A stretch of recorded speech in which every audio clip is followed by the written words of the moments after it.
नमस्कार, आप live cities देख रहे हैं। मैं हूं आपके साथ मिस्टर नवनीत। बिहार में विधानसभा का चुनाव है और चुनाव से पहले तमाम पार्टियां अपने अपने नेताओं को चुनाव के मैदान में उतार चुकी हैं। स्टार प्रचारक भी चुनाव के मैदान में उतरे हुए हैं। लेकिन आज हम स्पेशल डिस्कशन करने वाले हैं बिहार के जाने माने सीनियर जर्नलिस्ट जो कि बिहार की राजनीति में अपनी गहराई से पकड़ रखते हैं। उनसे जानने की कोशिश करेंगे कि बिहार में जो अभी का चुनाव का माहौल है वो कैसा है। सर, क्या लग रहा है ज्ञानेश्वर जी, क्या लग रहा है बिहार में कैसा चुनाव का माहौल है? देखिए नवनीत जी, आज नहाई खाई मतलब छठ महापर्व की शुरुआत हो चुकी। बिल्कुल सर। और आज भी आपने नेताओं को देखा, अमित शाह भी आए हुए थे कि चुनाव प्रचार चलता ही रहा। चुनाव कितनी प्राथमिकता है राजनीतिक दलों के लिए, इस बात को आप समझ सकते हैं। बिल्कुल सर। और बड़ी संख्या में जो प्रवासी बिहारी हैं, जो देश के दूसरे हिस्सों में रहते हैं, विदेश में रहते हैं, वह अपने गांव को लौटे हैं और वह गांव में किस्से कहानियां सुन रहे हैं, चुनावी जुबानी समझ रहे हैं। तो अब चुनाव जो है चढ़ता हुआ दिख रहा है। और इस बात को भी समझिए कि महागठबंधन भी अब तैयार है, तेजस्वी यादव रोज उड़ रहे हैं। लेकिन एक बात की कमी अभी खटक रही है कि मुकेश सहनी साथ चल रहे हैं, इंजीनियर आईपी गुप्ता भी दिखे हैं, लेकिन कांग्रेस अब तक साथ नहीं दिखी है। देखिए, एक और हमने देखा शाम का डेवलपमेंट कि आरजेडी ने जहां फ्रेंडली फाइट है या जहां कई दलों के उम्मीदवार खड़े हैं महागठबंधन के ही, वहां अपना समर्थन पत्र, जैसे राजापाकर में बिल्कुल राष्ट्रीय जनता दल ने समर्थन दिया कांग्रेस की प्रत्याशी को, समर्थन दे दिया बाजाप्ता अब्दुल बारी सिद्दीकी के हस्ताक्षर से। तो अब चुनाव चढ़ेगा और छठ के गीत भी बजेंगे, चुनावी नेताओं के भाषण भी होंगे, यह बात सही है। और इस वीडियो में देखिए, आज हम लोग कई विधानसभा क्षेत्रों की चर्चा करना चाहते हैं। उन विधानसभा क्षेत्रों का नाम बता दीजिए। बिल्कुल, मेरा भी सर यही सवाल था कि हमने चुनाव की चर्चाएं तो करी, लेकिन आज हमारा अहम मुद्दा है कि हम कई विधानसभा की चर्चा करने वाले हैं। आज हम दर्शकों को बता दें कि आज हमारे साथ जो सीनियर जर्नलिस्ट ज्ञानेश्वर जी हैं, इनसे बातचीत करेंगे बिहार के 8 विधानसभा के बारे में। इन 8 विधानसभा में चुनाव का क्या माहौल है मैं आपको बता देता हूं। पहला विधानसभा जो है वो हमारा देहरी, उसके बाद परिहार, फिर महाराजागंज, फिर महुआ, मोरबा, बरहरा, बिलसंड और गोविंदपुर। सर, सबसे पहले हम शुरू करते हैं डेहरी से। क्या लग रहा है सर, वहां का क्या माहौल है चुनाव का? देखिए, देहरी की बात कर रहे हैं, मतलब शाहबाद की बात कर रहे हैं, जिला रोहतास की बात कर रहे हैं। बिल्कुल बिल्कुल सर। तो देहरी में जितने उम्मीदवार हैं, हम नाम नहीं लेंगे, देहरी के मतदाता और आसपास के क्षेत्रों के मतदाता जो देहरी को जानते हैं और समझ जाते हैं, बिल्कुल सर, वह समझ जाएंगे। देहरी में एक उम्मीदवार को पर्दे के पीछे से चुनाव लड़ा रहा है lottery mafia. Lottery mafia, lottery king. क्या बात कर रहे हैं सर? जी, मैं बता रहा हूं, बिहार की जनता सर काफी भरोसा करती है। बिल्कुल बिल्कुल। एक उम्मीदवार को, एक महत्वपूर्ण उम्मीदवार को चुनाव लड़ा रहा है लॉटरी माफिया, जो देहरी का है, लेकिन उसका जो कर्म क्षेत्र है रहता है देहरी में, हेडक्वार्टर देहरी है। हाँ, और रोज 25-50 लाख रुपए की आमदनी है। लॉटरी प्रतिबंधित सर, बड़ा माफिया है सर। हाँ, बड़ा माफिया है। और उसने कई बार अपनी भूमिका का निर्वहन किया है। झारखंड में लोग जानते हैं, बंगाल में जानते हैं, खुद लॉटरी बनाता है, निकालता है और फिर खेला करता है। तो एक उम्मीदवार के पीछे है लॉटरी माफिया। और एक उम्मीदवार और है जो यह कह रहा है कि हमने तो टिकट ही खरीद लिया है, वोटरों को खरीदने में कितना पैसा लगेगा, हाँ, वह भी खरीद लेंगे। ठीक है ना? तो यह देहरी की बातचीत है। अब यह कौन उम्मीदवार है, यह हम नाम नहीं ले रहे हैं, नाम नहीं ले रहे हैं, समझ मेरी बात को। लेकिन वहां देखिए, आमने सामने की लड़ाई है। हमने यह नहीं कहा कि जो हमने बताया है लॉटरी माफिया या जो टिकट खरीद कर आने का दावा कर रहे हैं कि हमने इतना में टिकट खरीदा, वे ही ये दोनों, ये भी हम नहीं कह रहे हैं। लेकिन वहां के मतदाता और वहां के जागरूक नागरिक समझ जाएंगे हमने इसारा किनकी ओर किया है। हाँ, तो देखिए, आपको पता है कि आरजेडी ने वहां के मौजूदा विधायक फतेह बहादुर सिंह का टिकट काट दिया क्योंकि वह अनाप शनाप हिंदू देवी देवताओं के बारे में बोलते रहते थे। अंतिम समय में टिकट काटा, धार्मिक उन्माद फैलाने के चक्कर में। धार्मिक उन्माद, जाति से कुशवाहा थे। और वहां टिकट दिया गया गुड्डू चंद्रवंशी, आरजेडी की तरफ से, आरजेडी की ओर से। इनकी भबा भी जो है नगर परिषद की चेयरमैन है प्रेजेंट में। हाँ, तो गुड्डू चंद्रवंशी, देखिए, गुड्डू चंद्रवंशी भी सब कुछ माल जाल है, लेकिन कैसे तैयारी कर पाते हैं। और जब कुशवाहा का टिकट कटा है तो कुशवाहा मतदाता जो 2020 में आरजेडी के साथ थे, वह इस बार किस भूमिका का निर्वहन करते हैं? फतेह बहादुर सिंह चुनाव नहीं लड़ रहे, लेकिन वह क्यों चाहेंगे कि गुड्डू चंद्रवंशी चुनाव जीत जाए। अब देखिए, यह सीट चली गई एलजेपीआर के खाते में। ठीक। एलजेपीआर की कोई तैयारी नहीं थी, कोई तैयारी नहीं थी, दिल्ली से कोई तैयारी नहीं थी, नहीं कोई तैयारी नहीं थी। देखिए यहाँ चर्चाएं कई और उम्मीदवारों के नाम की हो रही थी। आरएलएम के उम्मीदवार थे, बीजेपी के उम्मीदवार थे, एक उदय यादव जिनकी बहुत चर्चा थी, तो उदय यादव डेहरी में टिकट नहीं ले पाए, उन्हें शेरघाटी में एलजेपीआर का टिकट भेज दिया गया उनको, शेरघाटी। हाँ, और बीजेपी वालों ने टिकट दिलाया है, बीजेपी वालों ने टिकट दिलाया है, एलजेपीआर के उम्मीदवार को बीजेपी वालों ने टिकट दिलवाया है, शेरघाटी। बीजेपी खुद नहीं लड़ रही वहां से। हाँ, बीजेपी हाँ शेरघाटी में टिकट दिलाया, शेरघाटी में। हाँ। और यहाँ डेहरी में टिकट मिला सोनू सिंह, मतलब सोनू असली सिंह। नाम है राजीव रंजन सिंह। बिल्कुल। अब जमीन पर यह कितने हैं, संगठन की कमी है, इनकी बूथ लेवल कमेटियां कितनी है, यह देखने की बात होगी। तो लड़ाई आमने सामने हो गई गुड्डू चंद्रवंशी और राजीव रंजन सिंह उर्फ सोनू सिंह की। कुशवाहा का मत आप समझ ही रहे। और यहाँ जनसुराज पार्टी के एक उम्मीदवार भी चंद्रवंशी ही हैं, जिनका कुशवाहा, हाँ नहीं चंद्रवंशी है, चंद्रवंशी कुशवाहा नहीं होता, जिनका रिश्ता नाता मुंबई से भी रहा है, ठीक है ना। हाँ, तो अब देखिए जनसुराज भी है, और यहाँ कभी विधायक हुआ करते थे प्रदीप कुमार जोशी, ठीक है, वह कट्टर हिंदू हैं, वैष्णो देवी दर्शन कराया करते थे, सुल्तानगंज से बाबा धाम तक कामर लेकर लोगों को ले जाया करते थे, तो वह भी चुनाव लड़ रहे हैं। तो डेहरी का चुनाव जो है इंटरेस्टिंग है, और देखना होगा, अभी 2-4 दिनों का वक्त है कि किसका पलड़ा भारी होता है। तो सर ये पूरी डेहरी की कहानी थी, डेहरी की कहानी। बिल्कुल सर, अब हम ले चलते हैं, दर्शकों की डिमांड है कि अब परिहार के बारे में सर विश्लेषण कीजिए कि परिहार का क्या है? देखिए आपने जो बाकी विधानसभा क्षेत्र लिए हैं ना, चाहे परिहार की बात कर ले, महाराजगंज की बात कर ले, महुआ की बात कर ले, मुरबा की बात कर ले, बरहरा की बात कर ले, बेलसन की बात कर ले, गोविंदपुर की बात कर ले, ये 7 विधानसभा क्षेत्र है ना, जहां तीसरा उम्मीदवार बहुत ही ज्यादा महत्वपूर्ण है, मतलब बागी जो इंडिपेंडेंट है सर, ये कह रहे हैं? हाँ, बिल्कुल बिल्कुल इंडिपेंडेंट है, या किसी और भूमिका में है, अभी आप वहां नहीं कर सकते इन 7 विधानसभा क्षेत्रों में कि आमने सामने की लड़ाई है। मतलब आप कह रहे हैं कि सर वहां पे एनडीए वर्सेस महागठबंधन की लड़ाई नहीं है? हाँ नहीं, अभी नहीं है। कौन आएगा, एनडीए तो है ही, ठीक है ना, लेकिन अब एनडीए से लड़ेगा कौन, इस बात को समझना होगा। या आरजेडी आगे जाता हुआ दिखता है, तो एनडीए की वहां तीसरा। तो देखिए परिहार में तो क्या खेल हो गया, कितना रोना धोना हो गया। गायत्री देवी 2015 में भी जीती, 2020 में भी जीती, बीजेपी की उम्मीदवार है, और यहाँ 3 देवियों की लड़ाई हो रही है, 3 देवी मैदान में। हाँ, 3 देवी मैदान में है, और चौथे हैं अवधेश प्रसाद जनसुराज पार्टी के। तो देखिए गायत्री देवी को टिकट मिला बीजेपी से, और यहाँ 2020 में चुनाव लड़ी थी रितु जायसवाल। हाँ, चुनाव लड़ी थी आरजेडी से, महिला राजद की अध्यक्षा भी हैं, शिवहर से भी टिकट दिया गया था। तो इस बार तेजस्वी यादव ने फैसला किया था कि रितु जायसवाल को हम बेलसन से लड़ाएंगे, ठीक है ना, परिहार से तो इस बार नहीं लड़ेंगे। हाँ, परिहार से रामचंद्र पूर्वे जो राजद के पूर्व प्रदेश अध्यक्ष रहे, कभी शिक्षा मंत्री भी थे लालू राबड़ी की सरकार में, और जो राष्ट्रीय जनता दल का राष्ट्रीय चुनाव हो रहा था उसके चुनाव अधिकारी भी थे। तो रामचंद्र पूर्वे की बहू डॉक्टर स्मिता पूर्वे को टिकट दिया गया आरजेडी की तरफ से। लेकिन जैसे ही टिकट का ऐलान हुआ, सिंबल मिला, रितु जायसवाल फट पड़ी, आरजेडी से नाराज हो गई। हाँ, आरजेडी से नाराज हो गई, और साफ तौर पर कह दिया कि हम बेलसन से चुनाव नहीं लड़ेंगे, हम परिहार से ही चुनाव लड़ेंगे। और उन्होंने जाकर नामांकन का पर्चा भर दिया परिहार में, निर्दलीय। अब देखिए, तो आरजेडी को आरजेडी से ही चुनौती मिल गई, आरजेडी को आरजेडी से चुनौती मिल गई। तो रितु जायसवाल ने इतना रोया धोया, और उन्होंने कहा कि हम परिहार छोड़ नहीं सकते हैं। तो देखिए, एक तरफ तो बीजेपी, अब रितु जायसवाल और स्मिता पूर्वे में कौन आगे जाएगा, किसकी लड़ाई एनडीए से होगी, यह महत्वपूर्ण हो गया। रितु जायसवाल का नेम फेम अधिक, और स्मिता पूर्वे की लिगेसी अधिक, ठीक है ना।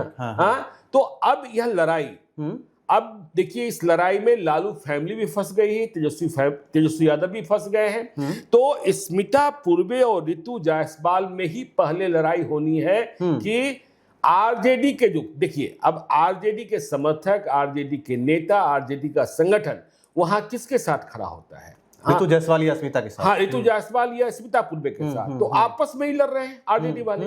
और देखिए आरजेडी में या महागठबंधन में कोई अमित शाह नहीं है, कोई धर्मेंद्र प्रधान नहीं है, कोई ऋतुराज सिन्हा नहीं है, कोई दिलीप जायसवाल नहीं है, जो जाके मैनेज करेंगे। हाँ, सम्राट चौधरी नहीं है जो दोनों को समझा देते। तो और दोनों ही वैसे हैं, दोनों ही वैसे हैं, ठीक है ना। अब आरजेडी का तर्क है कि भाई हमने तो इनको विधानसभा भी लड़ाया था, लोकसभा भी लड़ाया था, दोनों हार गई थी, और इनको हम दूसरे विधानसभा क्षेत्र से मौजूदा विधायक का टिकट काट कर दे रहे थे। लेकिन यह तो तो पहले तो स्मिता पूर्वे और ऋतु जायसवाल आपस में लड़ ले कि भाई मुकाबले में हम हैं कि मुकाबले में कौन है। तब तो बात आगे जाएगी ना। तो ये स्थिति है परिहार विधानसभा की। बिल्कुल बिल्कुल सर, हम बात करेंगे महाराजागंज विधानसभा की, महाराजगंज की। हाँ, महाराजगंज का सर क्या सीन लग रहा है? देखिए, महाराजगंज में भी बात हमने कहा ना तीसरा। देखिए यहाँ 2020 में जीते थे विजय शंकर दुबे, कांग्रेस के विधायक, और उनका टिकट कट गया। कांग्रेस वह सीट नहीं ले पाई, और जेडीयू 2015 में जीता था। तो जेडीयू ने हेम नारायण शाह पर विश्वास किया, ठीक है। और आरजेडी ने देखिए सीट ले ली कांग्रेस से, और टिकट दे दिया विशाल कुमार जायसवाल को। विशाल जायसवाल की अपनी कोई पहचान नहीं है। उनकी पहचान ये है कि वह विनोद जायसवाल के, जो कभी लीकर किंग हुआ करते थे बिहार के, उनके बेटे हैं। विनोद जायसवाल एमएलसी भी हैं, और विशाल जो हैं तेजस्वी के जो इनर सर्किल में शामिल लोग हैं उनमें है, ठीक है ना। लेकिन अब देखिए क्या है कि इस सीट पर बहुत लंबी दावेदारी थी विकासशील इंसान पार्टी की, वीआईपी की। और वीआईपी में एक 25 साल का लड़का, 25-27 साल का लड़का, जो इसी विधानसभा क्षेत्र का रहने वाला है, काफी चर्चे में रहने वाला, नीतीश कुमार द्विवेदी। वह पिछले 2 साल से करीब वह गांव घूम रहा था। और महाराजगंज विधानसभा क्षेत्र की बुनावट भी ऐसी है कि वहां ब्राह्मण, भूमियार, राजपूत आगे पीछे, ठीक है ना। तो अब देखिए दोनों, जो एनडीए है और महागठबंधन है, दोनों से बहस से आ गए, ठीक है, दोनों से बहस से आ गए। अब विजय शंकर दुबे का टिकट काटा गया था कांग्रेस के, सबन नाराज हो गए। जन सुराज पार्टी ने सुनील राय को यहाँ एक अलग खेल खेला है। तो देखिए, जब नामांकन की सभा हुई तो चाहे हेम नारायण शाह का नामांकन हो या विशाल जायसवाल का नामांकन हो, इनसे बड़ा नामांकन नीतीश द्विवेदी का हुआ, जो पिछले 3 साल से मेहनत कर रहे थे। 2 साल से मेहनत कर रहे थे वीआईपी के लिए। वीआईपी के लिए ज्यादा बड़ा नामांकन हुआ। हमने पहले की वीडियोस देखे थे कि कैसे उन्हें दूध से नहलाया गया था। तो नीतीश द्विवेदी, अब देखिए विशाल जायसवाल की परेशानी यह है कि 2020 के चुनाव में सवर्णों ने विजय शंकर दुबे को सामने देखकर वोट दिया था। अब वे सबन जिन्होंने कांग्रेस को, महागठबंधन को 2020 में जिताया था, अब वह सबन क्या आरजेडी के साथ होंगे, जिन्होंने विजय शंकर दुबे की सीट छीन ली, गैर सबन को उम्मीदवार बना दिया, और नीतीश द्विवेदी की ओर यदि सबन चले गए तो क्या महागठबंधन का नुकसान माने। लेकिन कुछ लोग कहते हैं कि नहीं भाई, हेम नारायण शाह सबन मतदाता होते किसके हैं, तो हेम नारायण शाह को 2020 में सबन का वोट नहीं मिला था, इसलिए चुनाव हार गए थे। तो अब यहां देखिए नीतीश द्विवेदी, अब देखिए निर्दलीय लड़ रहे हैं, लगातार लड़ रहे हैं, और रोज कैंपेनिंग चल रही है। उन्हें मनाने की कोशिशें दोनों ओर से की गई है, लेकिन वो बैठे नहीं है। मतलब उनको दोनों ओर से मनाया जा रहा है, दोनों ओर से। लेकिन जितना कुछ लगा चुके हैं वो, और जितनी मेहनत कर चुके हैं वो, अब बैठने वाले दिखते नहीं हैं। तो नीतीश द्विवेदी को कितना मत आएगा मुझे नहीं पता, ठीक है ना। लेकिन नीतीश द्विवेदी दोनों के लिए परेशानी का सबब बने हुए हैं, और महाराजगंज के लोग समझ नहीं पा रहे हैं कि नतीजा क्या होगा, क्योंकि आपको पता है इसी इलाके में एक चर्चित हत्याकांड, बहुत ही उस पर क्या राजनीति हुई थी वह भी आप समझते। तो ये महाराजगंज की स्थिति है। सर आपने जिसे परिहार में ऋतु जायसवाल को लेकर पेच फंसा हुआ है, महाराजगंज में जो नीतीश कुमार को लेकर, नीतीश द्विवेदी को लेकर पेच फंसा हुआ है।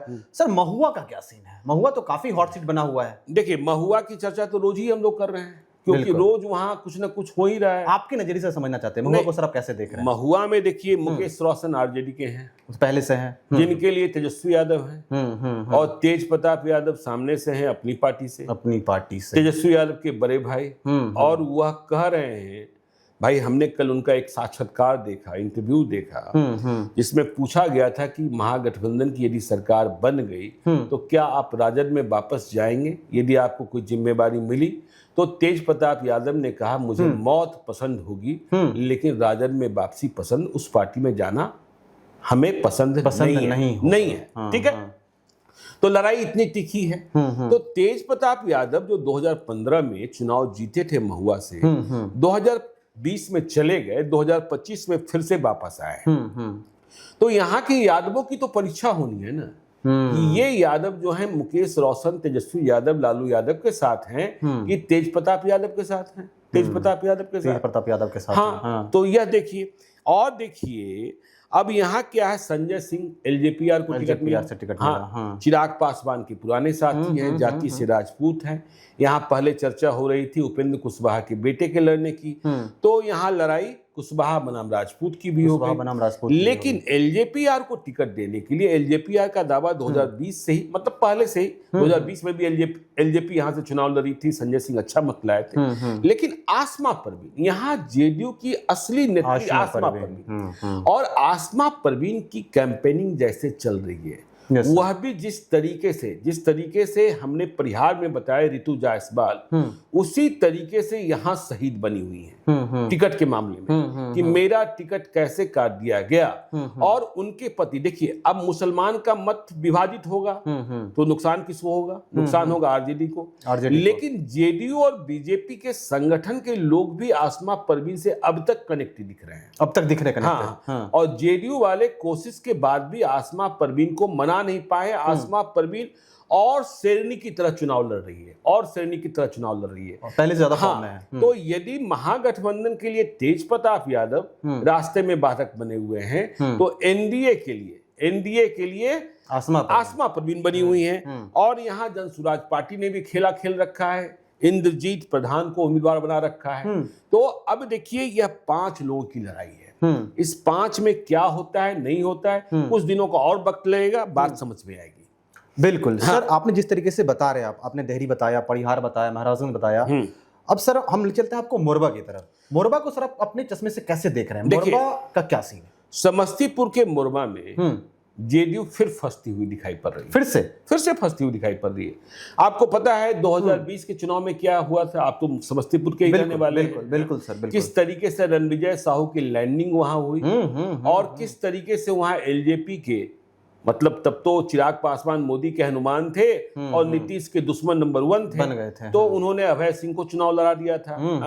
तो अभय सिंह को मिले मत, जो मत मिले थे उससे जेडीयू के विद्यासागर सिंह निषाद जो 2015 के विधायक थे वो चुनाव हार गए थे। अब फिर वही स्थिति हो गई है। अब स्थिति ये हो गई कि रणविजय साहू को फिर से टिकट दिया है आरजेडी ने। और यह सीट जेडीयू के खाते में, पहले जब आपको याद कीजिए कि जब 29 सीटों की बात हुई, सबसे पहले हमने ही खबर ब्रेक की थी मोरबा वाली सीट। हाँ नहीं, हमने यह बताया था कि जो सीट शेयरिंग हुई है उसमें 29 सीटें मिल रही है। फिर एक लिस्ट वायरल हुई, उसकी सत्यता हमने कभी नहीं बताई थी। बिल्कुल हमने कहा था थोड़ा इंतजार कीजिए, लेकिन वायरल लिस्ट में मोरबा का नाम था। तब कहा जा रहा था कि अभय सिंह ही चुनाव लड़ेंगे, क्योंकि वह चिराग पासवान के करीब है। नॉमिनेशन का डेट भी अनाउंस कर दिया कि हम नॉमिनेशन इस डेट को करने जा रहे हैं। लेकिन वहां फिर नीतीश कुमार कैसे आ रहे, जेडीयू कैसे आ रहा, यह सीट फिर से विद्यासागर सिंह निषाद को जेडीयू के उम्मीदवार के तौर पर मिला। विद्यासागर सिंह निषाद ने आयोग का मेंबर बनने से इनकार किया था कि हमें चुनाव लड़ना है। और आपको पता है कि जेडीयू के पास निषाद के 2 ही नेता हैं, एक मदन सहनी और एक विद्यासागर सिंह निषाद। जब हम मदन सहनी के विधानसभा क्षेत्र की चर्चा करेंगे कभी दरभंगा में, मदन सहनी भी इस बार फंसते हुए दिखाई पड़ रहे हैं। क्या बात है। हाँ। तो विद्यासागर सिंह निषाद हो गए। लेकिन एनडीए का यह फैसला अभय सिंह जो चिराग पासवान के साथ थे उन्हें मंजूर नहीं हुआ। वह तुरंत चिराग पासवान से अलग हो गए और निर्दलीय मैदान में आ गए। हाँ? मतलब मोरबा वाली सीट पे भी सर आप देख रहे हैं कि वही सीन बन रहा है। हाँ, वही सीन बन रहा है ना, वही सीन बन रहा है। और अभय सिंह भी शहीद बने हुए हैं। भूमियार जाति से हैं, भूमियार जाति का मत ले ही लेते हैं, उनके पीछे भी कई स्थानीय ताकतें लग जाती हैं, आपको पता है। और इसी क्षेत्र में देखिए बहुत सारी बातें होती कर्पूरी ठाकुर की, प्रधानमंत्री नरेंद्र मोदी भी गए थे। हाँ। इसी सीट पर प्रशांत किशोर ने उम्मीदवार किसको बनाया है? कर्पूरी ठाकुर की पोती को, जागृति को। तो यह फैसला भी होना है। देखिए लिटमस टेस्ट है। मोरबा तो सर सबसे ज्यादा हॉट सीट बना हुआ है। हाँ, भाई आप कर्पूरी ठाकुर का इतना आदर करते हो, इतना सम्मान करते हो, उन्हें भारत रत्न भी दे दिया, सब कुछ दे दिया। तो कर्पूरी ठाकुर का सम्मान तो ठीक है, लेकिन क्या कर्पूरी ठाकुर की पोती को आप वोट भी देंगे? वोट भी देंगे या सिर्फ आप वोट देंगे रणविजय साहू, विद्यासागर निषाद और अभय सिंह को? तो इसकी परीक्षा भी होगी, इसकी परीक्षा भी होगी। तो मोरबा की स्थिति ये है जी। बिल्कुल। तो सर आप जिस तरीके से हमें सभी विधानसभा का रिपोर्ट्स दिखा रहे हैं, आप तो sir expert and political analyst भी माने जाते हैं बिहार के क्राइम के साथ साथ। सर हम चाहते हैं आप बरहरा के बारे में बताइए कि बरहरा का क्या सीन लग रहा है सर इस बार? भोजपुर का राजपूताना बरहरा, भोजपुर का, हाँ ठीक है ना। हाँ। और बरहरा में तो कितने कोण की लड़ाई है? देखिए बरहरा में 6 कोण की लड़ाई है। 6 कोणीय लड़ाई है, 6 एंगल्स। हाँ 6 एंगल्स। राघवेंद्र प्रताप सिंह को टिकट नहीं मिलेगा, नहीं मिलेगा, नहीं मिलेगा, मिल ही गया। उनके इतने वीडियो वायरल हुए, उन्होंने क्या क्या कहा, कभी पंडितों के बारे में कह दिया, कभी किसी और के बारे में कह दिया, लेकिन टिकट ले ही आए। राजकुमार सिंह ने कितना विरोध किया, लेकिन राजकुमार सिंह की भी कुछ नहीं चली, राजकुमार सिंह की बोलती भी बंद हो गई। तो राघवेंद्र प्रताप सिंह फिर से आ गए। लेकिन क्या हुआ? आरजेडी ने टिकट बदल दिया। आरजेडी टिकट बदल लिया। और आरजेडी में बहुत सारे बहुत गंभीर किस्म के उम्मीदवार दिखाई पड़ रहे थे। मौर्या होटल के एग्जीक्यूटिव डायरेक्टर बीडी सिंह, पुंज सिंह की बेटी सोनाली सिंह, सुरेंद्र सिंह की पत्नी पूर्व विधायक आशा सिंह, ये सब बेटिंग ही करते रह गए। और टिकट मिल गया किसको? टिकट मिल गया अशोक कुमार सिंह को, जिनका असली नाम, जिनका जो चर्चित नाम है वह राम बाबू सिंह है, राम बाबू ठेकेदार हैं। उनके भी वीडियो वायरल होते रहते हैं, कभी इस अवस्था में, कभी उस अवस्था में। शाम की बात क्या होता है आपको पता ही है, तो उनके भी वीडियो वायरल होते। लेकिन बगावत दोनों ओर से हो गई। राघवेंद्र प्रताप सिंह को जब टिकट मिला, देखिए वहां टिकट के लिए कौन कौन लगे थे? अजय सिंह लगे थे, बिहार के चर्चित उद्योगपति। और पिछले कई वर्षों से बरहरा में तो अजय सिंह चुनाव नहीं लड़ रहे हैं, लेकिन अजय सिंह ने कहा कि मैं एक वोटर हूं, मैं अपना वोट जाकर दे दूंगा, इसके आगे मेरी कोई भूमिका नहीं रहेगी। मतलब हुआ बीजेपी की जीत के वाहक भी नहीं बनने जा रहे हैं। तो अजय सिंह तो चुनाव नहीं लड़ रहे हैं, न्यूट्रल हो गए। हाँ न्यूट्रल हो गए। लेकिन दूसरे सूरजभान सिंह जो भाजपा से टिकट के दावेदार थे, वो अब भी मैदान में बने हुए हैं। तो क्या राजपूत मत का कुछ विभाजन हो सकता है। और देखिए राजद ने जो चाल चली है कि राजपूत को ही लड़ाया है, राजपूत को ही लड़ाया है। और देखिए हम बार बार कहते हैं कि भोजपुर, शाहाबाद, मगध के इलाके में जब आरजेडी, कांग्रेस और माले का कॉम्बिनेशन बन जाता है तो वो बहुत डेडली हो जाता है। तो यह देखना होगा। सूरजभान सिंह चुनाव लड़ रहे हैं, लेकिन अब और देख लीजिए रणविजय सिंह भी राजापुर वाले, बरहरा से ही जेडीयू से टिकट की चाहत थी। एमएलसी रहे हैं, वह नीतीश कुमार के साथ आए थे, एमएलसी रहते हुए कई और विधान पार्षदों के साथ, लेकिन उनके साथ गच्चा हुआ। तो अब वह निर्दलीय खड़े हो गए हैं और पूरे तन मन धन से चुनाव लड़ रहे हैं। ये सीट तो सर, और इसमें तो और पेच फंसा हुआ है, तो कई लोग आ गए ना। और देखिए सरोज यादव 2015 में चुनाव जीते थे, जब अगरा पिछड़ा हुआ, जब महागठबंधन चुनाव लड़ रहा था नीतीश कुमार के साथ। तो सरोज यादव जो एक्स एमएलए जो भी टिकट की उम्मीद में बैठे थे, सरोज यादव ने डफली बजा दी है। तो सरोज यादव अब रामबाबू सिंह का नुकसान करेंगे, मतलब अशोक सिंह जो आरजेडी के उम्मीदवार हैं, या आगे चले जाएंगे, या देखने की बात होगी। देखिए इसी सीट पर आरजेडी से टिकट चाहते थे कौन? संदेश वाले अरुण यादव के भाई विजेंद्र यादव। हाँ, तो विजेंद्र यादव भी निराश हो गए, तो वो भी उदास हैं। कहीं वो भी ना खेल कर दे अंदर। हाँ, वो भी खेल ना कर दे। हाँ। और देखिए यहाँ जनसुराज पार्टी ने भी एक यादव जी को टिकट दे रखा है, सौरभ सिंह यादव। क्या बात है, सौरभ सिंह यादव। तो इस खेल को भी समझना होगा। तो ये बिल्कुल। तो सर अब हम जानना चाहते हैं, जिस तरीके से आप सारे सीटों का समीकरण बता रहे हैं, तो सब जगह लग रहा है कि तीसरा मोर्चा कहीं ना कहीं खड़ा तो हो ही गया सर। तीसरा मोर्चा नहीं, जहां जो स्थानीय उम्मीदवार हैं, जो बागी उम्मीदवार हैं, तीसरा मोर्चा तो कोई बना नहीं है ना, कोई बना नहीं है। मोर्चा ये लोग अपने आप को समझ रहे हैं कि हम निर्दलीय उतर के मैदान में एक मोर्चा बनाने की मतलब कोशिश कर रहे आमने हैं। सामने की लड़ाई में कौन आएगा, इसमें थोड़ा वक्त लगेगा, वक्त लगेगा। सर एक और सीट बेलसंड है, सर बेलसंड में एक ऐसा ही खेला होता दिखाई दे रहा है क्या? देखिए बेलसंड में तो और मजेदार है, बेलसंड में तो और मजेदार है। संजय कुमार गुप्ता आरजेडी के जीते हुए विधायक, बिल्कुल, इनका टिकट तो काट दिया गया था। हाँ। देखिए इनका टिकट काट कर ही तो रितु जायसवाल को उम्मीदवार बनाया गया था। रितु जायसवाल यदि बागी न होती तो टिकट तो इनका कट गया था। हाँ। तो अब सोचिए इनकी प्रतिष्ठा, इनकी इमेज में तो बट्टा लग गया कि तेजस्वी यादव आपको टिकट नहीं देना चाह रहे थे, आप मजबूरी में, चूंकि रितु जायसवाल चुनाव नहीं लड़ी, मना कर दी, इसलिए आप लड़ रहे हैं।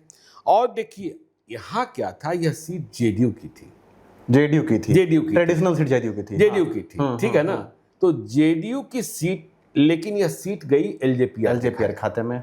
और आपको भीतर की बात बताएं कि जो म्यूचुअल अंडरस्टैंडिंग थी कि एलजेपीआर को जेडीयू के नेता को ही सिंबल देना था, एलजेपीआर को जेडीयू के नेता को सिंबल देना था। ये डील हो गई थी पहले, डील हो गई थी, बिल्कुल। हाँ। और राणा रणधीर सिंह चौहान, हाँ। सब जानते हैं, वहां से पूर्व विधायक रहे हैं।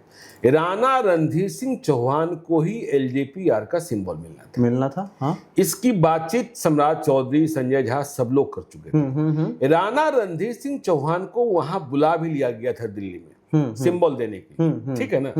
लेकिन पता नहीं क्या खेल हो गया, कि एक जिन्हें बहुत लोग जानता भी नहीं है, गुमनाम बेलसंड के लिए अनाम, समझे ना, अमित कुमार रानू, ये क्या करते हैं नहीं करते हैं कोई नहीं जानता है। आज भी यदि आप बेलसंड में लोगों से पूछेंगे तो वो पता करके बताएंगे कि इनकी पृष्ठभूमि क्या है। अमित कुमार रानू को रात के 2 बजे टिकट मिल गया एलजेपीआर का, क्या बात। और राणा रणधीर सिंह चौहान रात के 2 बजे चिराग पासवान के घर के बाहर गाड़ी में बैठकर इंतजार करते रह गए, टिकट हमें मिलेगा। बीजेपी और जेडीयू के नेताओं ने कह दिया है। तो अब ये हो गया। तो अब देखिए क्या हुआ कि राणा रणधीर सिंह चौहान, जैसे ही अमित कुमार रानू को एलजेपीआर का टिकट मिला, एनडीए का टिकट मिला, राणा रणधीर सिंह चौहान भी मैदान में आ गए। क्या बात, एक तरफ आरजेडी के उम्मीदवार मन छोटा करके चुनाव लड़ रहे हैं, हाँ, और इधर ये निर्दलीय आगे मैदान में, ठीक है ना, निर्दलीय आगे मैदान में, और जमीनी है। तो इन्होंने क्या किया कि इन्होंने बसपा का टिकट ले लिया। अच्छा, बसपा का ले लिया। ये नहीं आया, नहीं, ये हाथी नहीं, गणेश है, ब्रह्मा विष्णु महेश है, ठीक है ना। एनडीए के कैंडिडेट बसपा का टिकट लेकर चुनाव लड़ रहे हैं, काफी दिलचस्प है सर। हाँ। तो अरे तो ऐसा हो ही रहा है ना कई। और यहाँ से जनसुराज पार्टी ने अरपना सिंह को उतार के रखा है, तो ये स्थिति यहाँ की है। बिल्कुल। एक और सीट, आखिरी सीट की सर हम बात करेंगे, सर गोविंदगंज की सीट, इसको लेकर भी काफी दिलचस्पी लोगों में है, जानने की कोशिश। गोविंदपुर, देखिए नवादा में गोविंदपुर सबसे हॉट सीट बनी हुई है, गोविंदपुर। हाँ, और मुसलमानों की नजर, पूरे बिहार के मुसलमानों की नजर गोविंदपुर पर है। क्योंकि यहाँ देखिए पटना, नालंदा, नवादा, शेखपुरा, इन जिलों में आरजेडी के इकलौते जीते हुए विधायक थे मोहम्मद कामरान, मुसलमान में। उनका टिकट काट दिया गया, ठीक है। और मोहम्मद कामरान का टिकट काटकर पति पत्नी का, हस्बैंड वाइफ का सामंजन हुआ, जो जेडीयू से आए थे, कौशल यादव को नवादा से और पूर्णिमा यादव को गोविंदपुर से। देखिए पहले कहा गया मोहम्मद कामरान को कि आप गोविंदपुर छोड़ दीजिए, नवादा लड़ लीजिए, लेकिन इसके लिए तैयार नहीं हुए। आपने वो वीडियो भी देखा हुआ है, कितना वायरल हुआ था। और यहाँ से विनीता महतो है एलजेपीआर। देखिए चिराग पासवान नहीं चाहते थे रजौली लड़ना, नहीं चाहते थे गोविंदपुर लड़ना, लेकिन बाद में उन्हें सीटें दी गई तो विनीता मेहता, इनकी पृष्ठभूमि भी सबको पता है कि बीजेपी से पृष्ठभूमि है। तो अब देखिए मोहम्मद कामरान का जो ज्वार उठा हुआ है, वहां तूफान उठा हुआ है, वह पूर्णिमा यादव के लिए खतरे की घंटी है। खतरे की घंटी, हाँ, खतरे के लिए घंटी है। कौशल यादव के लिए भी खतरे की घंटी, जो उनके पति हैं। मोहम्मद कामरान के साथ सब लोग कह रहे हैं कि नाइंसाफी हुई है। हाँ। तो मुसलमान तो हैं ही, यादव, चूंकि मोहम्मद कामरान मतलब मृदुभाषी, मतलब आरजेडी के दूसरे नेताओं की तरह पैतरा वाला नहीं, तीखा नहीं, ये नहीं। तो उनका वोट बैंक सब में, यादवों में भी कुछ सेंध मारी है, यादवों में भी सेंध मारी है। हाँ, और एनडीए का एक वर्ग भी मोहम्मद कामरान के साथ। तो अभी यहाँ तय होना है कि विनीता महतो से लड़ाई किसकी होगी, मोहम्मद कामरान की लड़ाई होगी कि पूर्णिमा यादव की लड़ाई होगी। हाँ, तो ये बड़ी बात है, मोहम्मद कामरान की लड़ाई होगी कि पूर्णिमा यादव की लड़ाई होगी। बिल्कुल। तो ये गोविंदपुर की स्थिति है। तो सर एक और सवाल मेरा ये है कि जिस तरीके से आपने बताया है कि सभी सीटों पर कहीं ना कहीं बागी उम्मीदवार खड़े हो चुके हैं, तो सर आपने जैसे कहा कि एनडीए के पास तो है, अमित शाह हैं, नरेंद्र मोदी हैं, धर्मेंद्र प्रधान, तमाम लोग हैं जो मना लेंगे, लेकिन आरजेडी में वैसे कोई लोग दिख नहीं रहे जो मनाने की कोशिश भी करेंगे। तो सर क्या लग रहा है ओवरऑल किसको नुकसान होगा ऐसे? नहीं, आरजेडी में तो अब क्या कहेंगे, मनाने की कोशिश तो देखिए, पहले तो सीट शेयरिंग में कितना विवाद हुआ, फिर सिंबल देने में कितनी देरी हुई, चुनाव प्रचार, अब तो लोग मैदान में हैं, अब तो लोग मैदान में हैं। और जैसे ही छठ खत्म होगा 28 तारीख को, उसके बाद आपको असली दृश्य दिखने लगेंगे कि कहाँ क्या स्थिति बन रही है, नंबर 1 नंबर 2 की लड़ाई में कौन है, कौन जीत रहा है, कौन हार रहा है, हम ये नहीं बता रहे। पहले यह तो तय हो नंबर 1 नंबर 2 कौन है, कि भाई किस बीच में लड़ाई, बिल्कुल, तब बिल्कुल इसमें आप समझेंगे कि कौन नंबर 1 हो सकता है, कौन नंबर 2 हो सकता है। बिल्कुल जी। तो देखा हमारे साथ बिहार के जाने माने सिनेरिस्ट ज्ञानेश्वर जी थे। ये काफी राजनीतिक में काफी दिलचस्पी रखते हैं और सर बहुत ही डीप एनालिसिस गहराई से करते हैं। आज हमने आपको बिहार के 8 विधानसभा के बारे में बताया कि वहां का क्या समीकरण कह रहा है, क्या वहां पे आरजेडी को नुकसान होगा या फिर वहां पे एनडीए को नुकसान होगा। इन तमाम बातचीत को लेकर सर ने हमारे साथ सारी बातें की है। अब हम फिर से अगले वीडियो में फिर सर के साथ डिस्कस करेंगे तमाम विधानसभा के बारे में कि वहां का चुनावी माहौल क्या है। तब तक हमारी अगली खबर तक बने रहिए। आपको बहुत बहुत धन्यवाद इस वीडियो को देखने के लिए।